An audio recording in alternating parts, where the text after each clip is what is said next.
Hi. Welcome back to another episode of Horror Talker.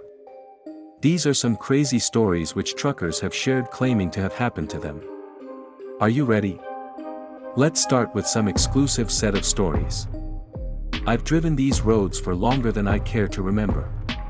The endless stretches of highway, the quiet solitude of the open road, it's become a part of me. But what I encountered on that fateful cross-country journey still sends shivers down my spine, and I can't explain it, even now. It was a moonless night, and the interstate stretched out before me, a ribbon of asphalt disappearing into the void. The radio crackled with static, the signal fading in and out, but I paid it no mind. I'd heard stranger things on the airwaves. As I pushed the rig forward, my eyelids grew heavy, and I felt the weight of fatigue settle over me like a shroud. I decided it was time for a break and pulled into a dimly lit rest stop nestled between two looming hills. The air was thick with an eerie stillness that seemed to seep into my bones. I climbed out of the cab and stretched my legs, my boots crunching on the gravel. The rest stop was deserted, not a soul in sight. I shrugged off the unease that had settled over me, chalking it up to the late hour. I stepped into the small building that served as a rest area, and the bell above the door chimed softly as I entered. The fluorescent lights flickered overhead, casting long, wavering shadows on the tiled floor. The place had seen better days. I approached the vending machine and inserted some change, the clinking of coins echoing in the emptiness. As I reached for a candy bar, I felt a sudden chill, a presence in the room that made the hairs on the back of my neck stand on end. I turned slowly, my heart pounding in my chest, and that's when I saw them, two figures standing in the corner, shrouded in darkness. My skin prickled as I realized they hadn't been there a moment ago. They were dressed in tattered, hooded cloaks that concealed their faces, and they stood perfectly still, like statues. I couldn't see their features, but I could feel their eyes on me, a palpable, malevolent presence that sent a wave of dread coursing through me. I backed away, my heart racing, every instinct in my body screaming at me to flee from those shrouded figures. My footsteps were slow and cautious, each one echoing loudly in the eerie silence of the rest stop. The cold sweat on my brow felt like icy fingers tracing a chilling warning on my skin. My breaths came in shallow, ragged gasps, and I dared not look back, not even for a moment.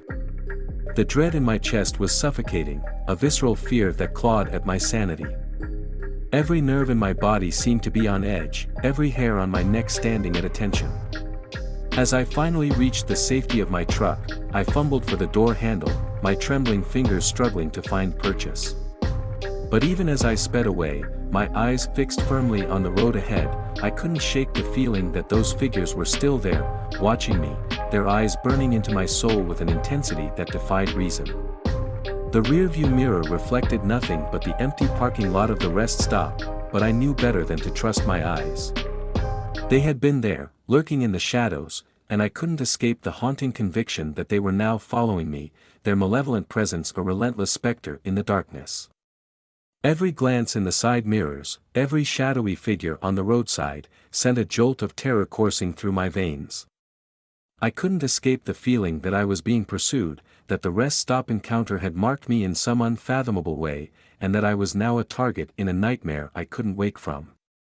The road stretched on, and I tried to put the encounter out of my mind, telling myself it was just a trick of the light or a bout of exhaustion playing tricks on my mind. But the unease lingered, like a shadow that refused to be dispelled. The radio continued to crackle and hiss, and as I tuned the dial, I stumbled upon a broadcast that sent a chill down my spine. It was a voice that sounded like no voice I'd ever heard before. It spoke in a language I couldn't understand, a strange, guttural tongue that made my skin crawl. I tried to change the station, but the voice persisted, growing louder and more insistent. It was as if it was reaching out to me, beckoning me into its strange, otherworldly realm. I turned the radio off in frustration, but the voice still echoed in my mind, a haunting presence that refused to be silenced. The road stretched on, the miles passing in a blur, but the sense of unease that had settled over me refused to dissipate.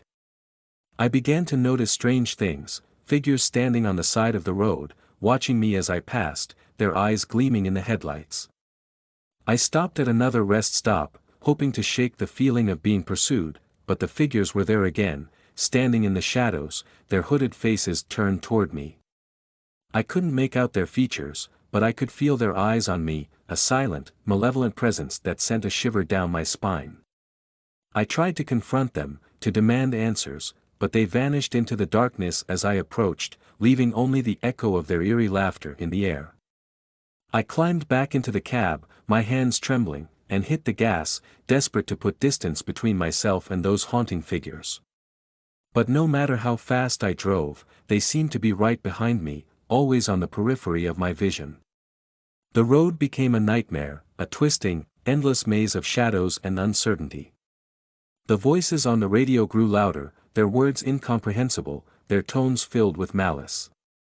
I had to get away, had to escape this nightmare, but the road stretched on, unending, a highway to nowhere. As the hours passed, I began to lose all sense of time and place. The world outside the truck seemed to blur and warp, as if I had entered a different dimension, a realm of darkness and despair. And then, as suddenly as it had begun, it was over. The figures, the voices, the eerie phenomena, all of it vanished, leaving me alone on the empty highway. I pulled over and sat in the cab, my heart pounding, my mind reeling. What had I experienced? What had I seen? I couldn't make sense of it, couldn't find a rational explanation. I continued my journey, the road stretching out before me, but I couldn't shake the feeling that something had changed, that I had crossed a threshold into a world beyond my understanding.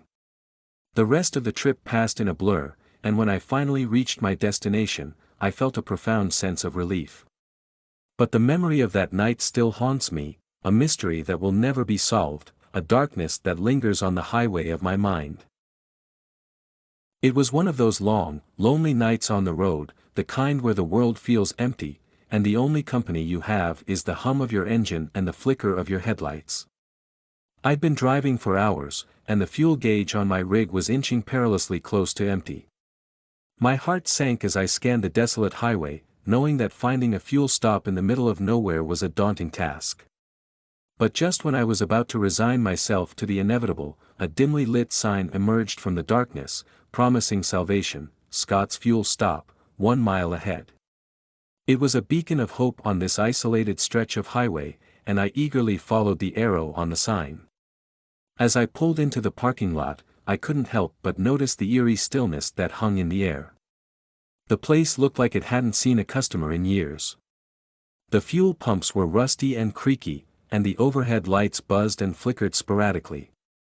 I climbed out of the cab, the gravel crunching beneath my boots, and approached the fuel pumps cautiously. The cold wind whispered through the trees, carrying with it a faint, unsettling sound that made the hairs on the back of my neck stand on end. I swiped my credit card and began to refuel, the familiar sound of gasoline gushing into the tank providing some small comfort.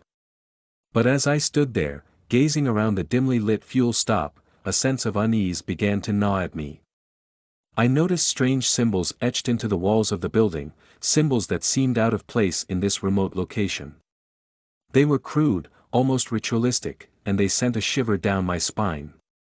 I couldn't make heads or tails of them, but they filled me with an inexplicable dread.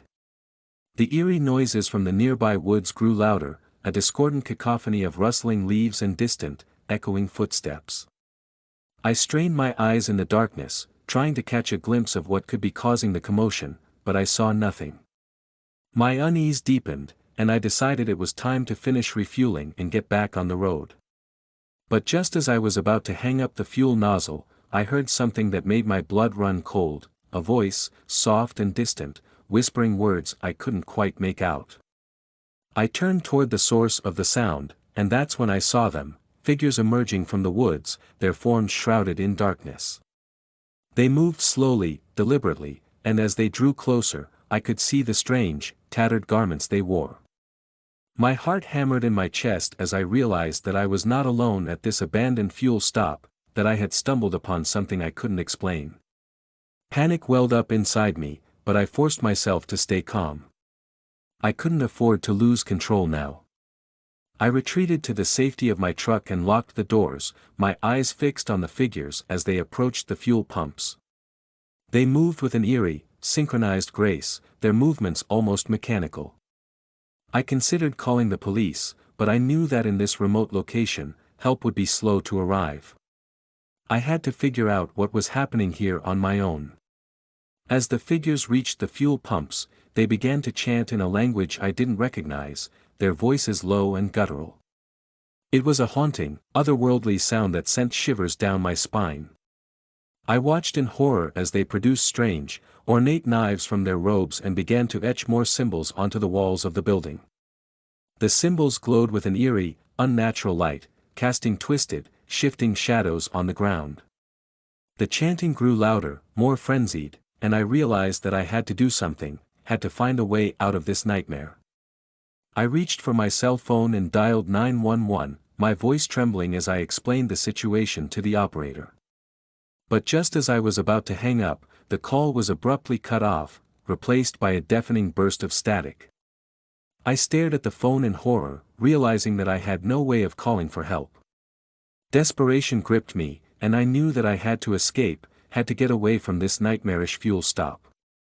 I considered driving through the figures, but something told me that would only make matters worse.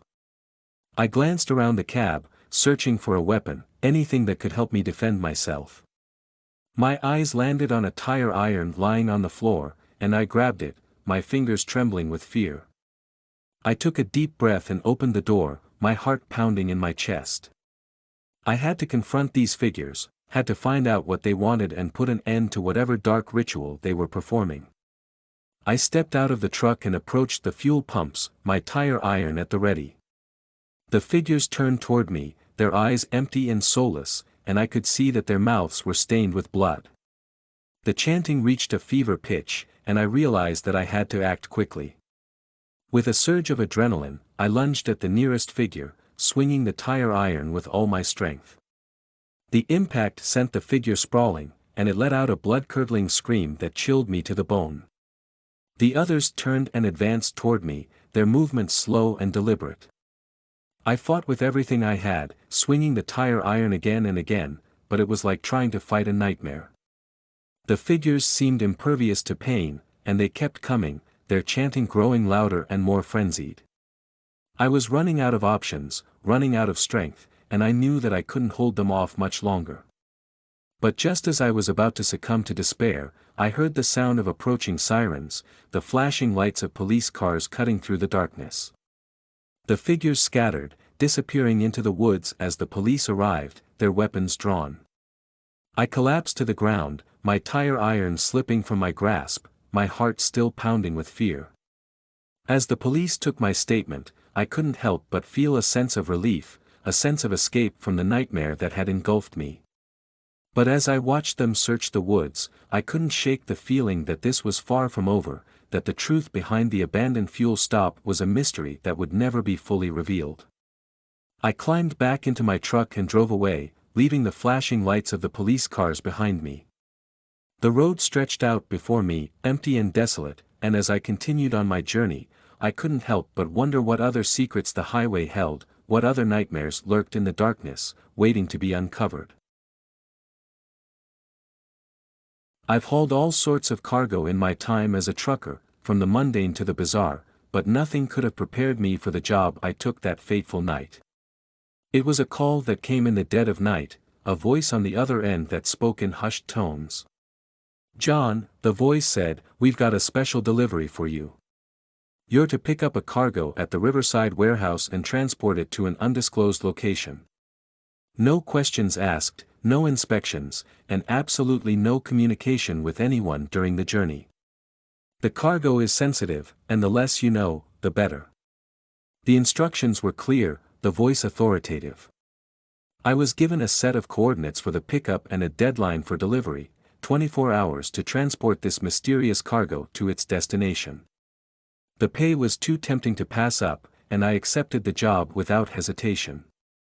I arrived at the Riverside warehouse just before dawn. The place had an air of abandonment about it, with cracked windows and graffiti-covered walls. A solitary figure, dressed in a dark suit, awaited me at the loading bay. "John," the figure said, his voice low and measured, "you're here for the cargo. It's in the container by the far wall." I nodded and made my way to the container, my footsteps echoing in the eerie silence of the warehouse. The cargo was a large, nondescript crate, sealed tightly with heavy-duty locks. It looked like any other cargo I'd transported, but the instructions I'd been given weighed heavily on my mind. I loaded the crate onto my trailer and secured it in place. As I climbed back into the cab of my truck, I couldn't shake the feeling of unease that had settled over me. What was in that crate, and why was it so sensitive that I couldn't even inspect it? The journey began, and with each passing mile, my paranoia grew. I couldn't help but glance at the crate in my rearview mirror, wondering what secrets it held. The road was quiet, the darkness outside the only witness to my mounting apprehension. The first strange occurrence happened about an hour into the journey. I noticed a sharp drop in temperature inside the cab of the truck, even though the night had been warm. I checked the thermostat, but it read a steady 72 degrees Fahrenheit. I tried to dismiss it as a mere glitch, but then I heard it, a faint, eerie sound coming from the direction of the cargo. It was a soft, almost imperceptible hum, like the distant rumble of thunder on the horizon. I glanced at the crate in the rearview mirror, but it gave no indication of its source. The hum persisted, growing louder and more unsettling with each passing minute. It was as if the cargo itself was alive, pulsating with an otherworldly energy. I tried to focus on the road, to put the strange occurrences out of my mind, but the feeling of unease continued to gnaw at me. It was as if I was being watched, as if unseen eyes were fixed on me from the shadows. As the hours passed, the hum of the cargo grew louder, its vibrations resonating through the trailer. I couldn't ignore it any longer, I had to know what was inside that crate. I pulled the truck to the side of the road and climbed out, my heart pounding in my chest. I approached the cargo with trepidation, my hand trembling as I reached for the locks. But as I touched the locks, a voice echoed in my mind, the voice of the mysterious caller from the night before. "No inspections," it said, the words a chilling reminder of the consequences I faced if I defied the instructions. I stepped back from the cargo, my mind racing. I couldn't risk losing the job, but the sense of foreboding had become overwhelming. I had to continue the journey, to deliver the cargo to its destination and be rid of it once and for all. As I climbed back into the cab and resumed the journey, I couldn't shake the feeling that I was being followed. Every shadow, every passing car, seemed like a potential threat, a silent observer of my clandestine cargo. The hum of the cargo grew louder, its vibrations rattling the trailer. It was as if the crate was alive, pulsing with an energy I couldn't comprehend. I tried to drown out the sound with the radio, but even the music couldn't quell the growing sense of dread. I drove through the night, my paranoia intensifying with each passing mile. The road stretched out before me, endless and unforgiving, and I couldn't help but wonder what kind of secrets this cargo held. What kind of danger was I unwittingly transporting? The first rays of dawn began to break on the horizon, and I knew that I was running out of time. The coordinates for the delivery point were fast approaching, and I had to find out what was in that crate before it was too late. I pulled the truck to the side of the road once again, my determination overriding my fear. I approached the cargo, my heart pounding, and reached for the locks. As I opened the crate, a blinding light spilled out, illuminating the interior of the trailer. I shielded my eyes from the glare, and when I finally looked inside, my heart stopped. The cargo was not what I had expected. It was a large, cylindrical chamber, filled with a translucent, gel-like substance. Suspended in the gel were countless small, humanoid figures, their bodies frozen in a state of suspended animation. I couldn't comprehend what I was seeing. Who were these figures, and why were they being transported in such a bizarre and secretive manner? The hum of the cargo grew deafening, drowning out all other sounds.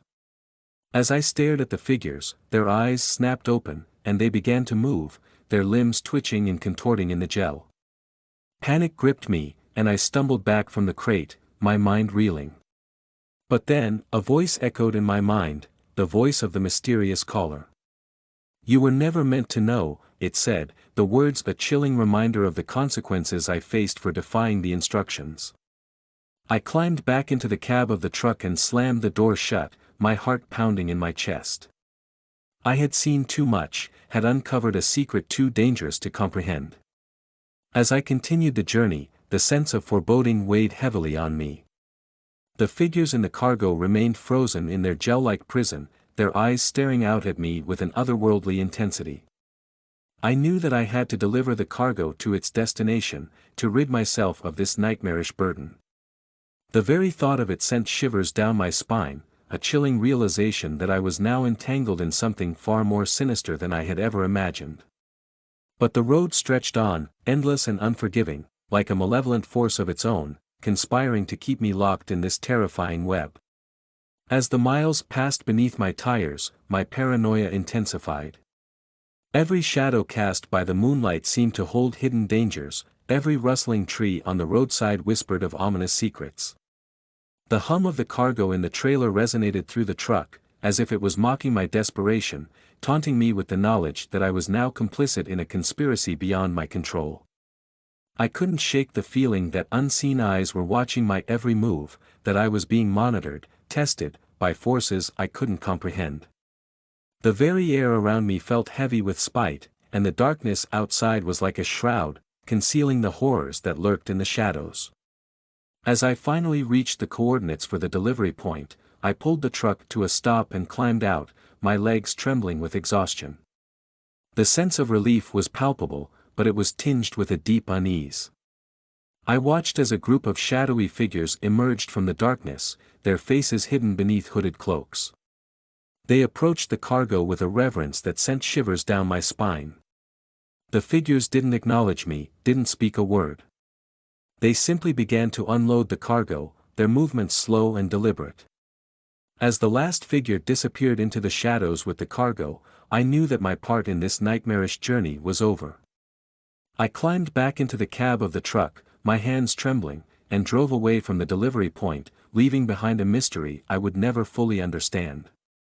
The road stretched out before me, endless and unforgiving, and as I continued my journey, I couldn't help but wonder what other secrets lay hidden in the darkness, what other horrors lurked in the shadows, waiting to be uncovered. Now, before we come back with brand new episodes for you, do subscribe to our channel Horror Talker. And share it with your friends and family. Until next time, stay awake and stay alert, because you never know.